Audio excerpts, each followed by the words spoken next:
Good morning everyone. आज हम लोग संशोधन अधिनियम पढ़ेंगे 1781 का।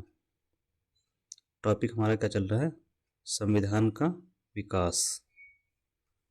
संविधान का विकास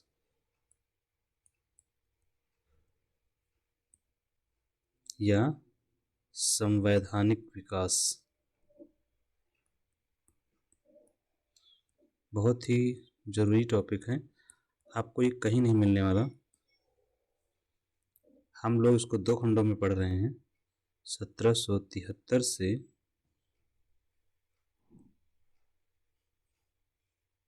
1858 तक का। पहला खंड ये है। 2 खंड कौन से हैं? दूसरा है 1858 से आज़ादी तक का। तो हम लोग ये पढ़ रहे हैं। इसके अंतर्गत हम लोग जो पढ़ चुके हैं, पहला रेगुलेटिंग एक्ट,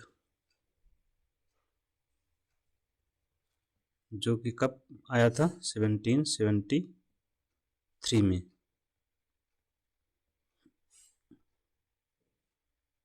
ये हम लोग पढ़ चुके हैं। अब हम लोग दूसरा पढ़ेंगे। दूसरे का नाम है संशोधन अधिनियम 1781।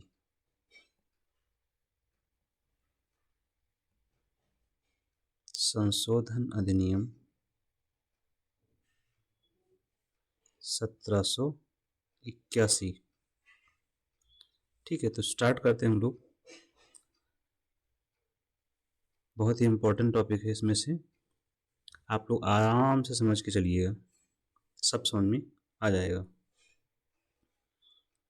तो हम पढ़ रहे हैं ईस्ट इंडिया कंपनी के अंतर्गत शासन। ठीक है, किसके अंतर्गत? ईस्ट इंडिया कंपनी के बारे में आप लोग वाकिफ हैं। वही कंपनी है ब्रिटेन की जो भारत पर शासन की। कब तक की है? 1773 से 1858 तक। 57 में विद्रोह हुआ, 58 में शासन बदल गया, तो ब्रिटिश के क्राउन का शासन आ गया। ठीक है, रहा ब्रिटेन का, लेकिन क्राउन का आ गया। क्राउन मतलब वहां का जो राजा था। ठीक है, तो ये पीरियड था ईस्ट इंडिया कंपनी का। इसके बारे में 2 बातें बहुत जरूरी है। नंबर 1, ये प्राइवेट कंपनी थी। कौन सी कंपनी थी? प्राइवेट, निजी कंपनी।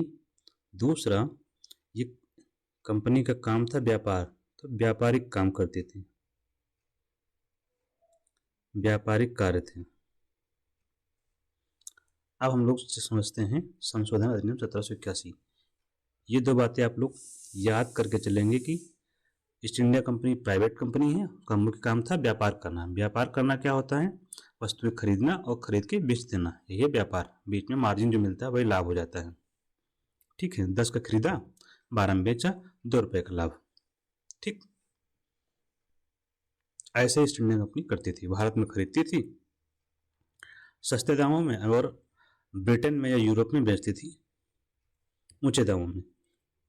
व्यापारिक कार्य था, प्लस इसको एकाधिकार प्राप्त था। एक बात और याद रखेंगे इसको, एकाधिकार, ये बहुत जरूरी काम आगे आपके आएगा। व्यापारिक एकाधिकार, ये हमेशा हम लोग पढ़ते हुए चलेंगे। व्यापारिक एकाधिकार क्या होता है? ब्रिटेन से केवल एक कंपनी को अनुमति थी भारत से व्यापार करने की, तो यही होगा एकाधिकार। एकाधिकार मतलब एक धन अधिकार, एक का अधिकार मतलब एक ही कंपनी का अधिकार था व्यापार पर। कोई दूसरी और कंपनी व्यापार नहीं कर सकती थी, सिर्फ एक कंपनी को व्यापार की अनुमति।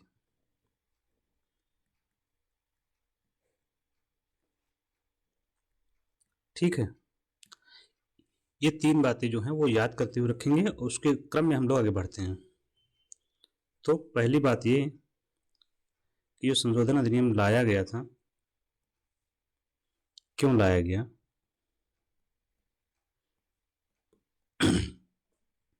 लाया इसलिए गया था क्योंकि रेगुलेटिंग एक्ट में जो कमियां थी उसको दूर करने के लिए लाया गया था। रेगुलेटिंग एक्ट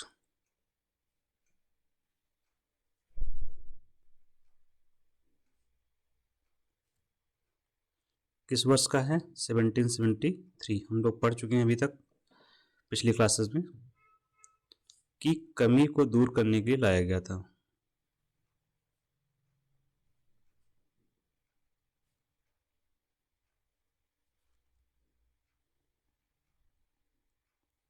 ठीक। दूसरी बात है, इसे एक्ट ऑफ सेटलमेंट भी कहा जाता है। Act of SETTLEMENT, act of settlement भी कहते हैं। दो चीजें हो गई। अब इसमें क्या सेटलमेंट किया गया, प्रावधान क्या थे, वो जरूरी है। ठीक है, हम इसके प्रावधान देखते हैं हम लोग कि इसमें क्या प्रावधान किए गए। जो सबसे जरूरी प्रावधान है वही हम लोग देखेंगे। तो पहला प्रावधान क्या किया गया कि जो गवर्नर जनरल था,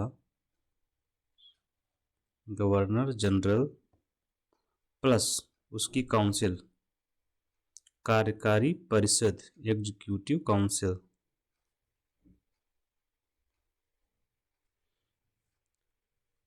प्लस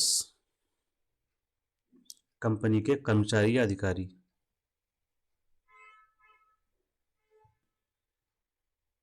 कंपनी के कर्मचारी या अधिकारी जितने थे, इन सब को,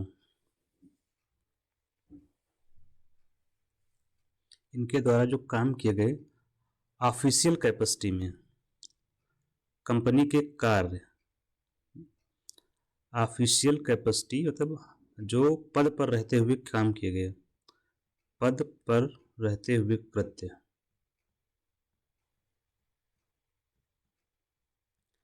ऑफिशियल कैपेसिटी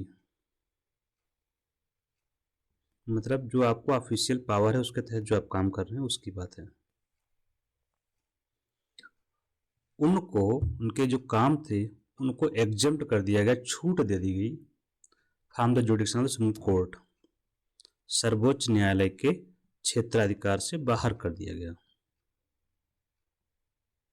अभी सर्वोच्च न्यायालय गठन हुआ 1774 में, उसी की बात है। 1774 में कहाँ बना था? कलकत्ता में।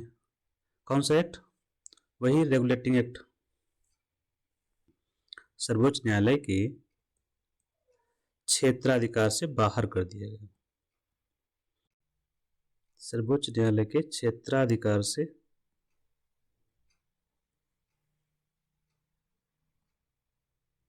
बाहर। इसका मतलब क्या है? सीधा ये मतलब है कि गवर्नर जनरल कोई काम करते हैं या उनकी काउंसिल कोई काम करती है या कंपनी के कर्मचारी कोई काम करते हैं जो कि उनके पद पर दायित्व है उनका, तो उसको चुनौती नहीं दी जाएगी सुप्रीम कोर्ट में, या सर्वोच्च न्यायालय ऐसे मामलों की सुनवाई नहीं कर सकता। सिर्फ इतना ही है। ठीक है, इससे पहले हम लोगों ने जो पढ़ा उसमें पढ़ा कि गवर्नर जनरल और एग्जीक्यूटिव काउंसिल वो कितने मेंबर था? एक गवर्नर जनरल होता था और दूसरा 4 इसके सदस्य एग्जीक्यूटिव काउंसिल के। ठीक है, हमारा अमेंडिंग एक्ट यहीं खत्म होता है।